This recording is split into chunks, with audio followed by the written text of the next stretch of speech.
Problem 16. A triangle vertices A 0, 2, B negative 3, 2, and C negative 3, 0 is reflected about the x-axis. Then the image of A prime, B prime, C prime is rotated counterclockwise about the origin by 90 degrees to produce the following shape.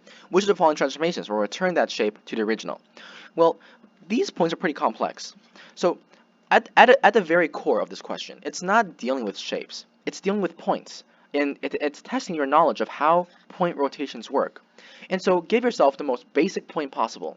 0, 1, right? 0, 1 right here. Let's do the following operation.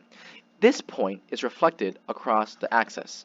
Well, if it's reflected across the x-axis for that matter, it travels the same y distance. So that means it travels down by 1 and down by 1 again. So this becomes 0, -1, right? It's pretty simple. And then we rotate this counterclockwise for 90 degrees. Well, rotating it counterclockwise, first of all, this direction is clockwise, and this direction is counterclockwise, right? And so if we want to rotate it counterclockwise, we rotate it this way. And obviously, this is 90 degrees, and so we rotate it 90 degrees here to get to what? To get to 1, 0, right? Pretty obvious kind of situation right here. But then basically the question is this. Now that we got this point, how do we map it back to the original, 0, 1? Well, this looks awfully familiar. If 1 is x and y is 0, then wait a minute, this just becomes yx.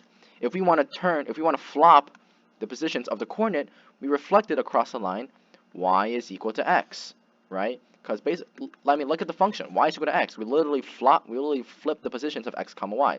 And so this point, right, can represent A. It can represent B. It can represent C. What is important is that all points will always follow the pattern of 0, 1. And so, with the following operations given.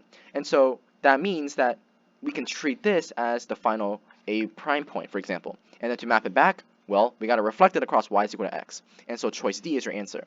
So that just goes to show, understanding what the question is testing for can eliminate so much trouble. I don't even need to graph it out. Because at the very core, it's just understanding how these points behave with the transformations. And the behavior of points with the transformations is the same for all points, regardless of where that might be positioned within the graph. And so 0, 1 is a very good way to basically simplify the problem and help you solve it much quicker. Nonetheless, the answer is D.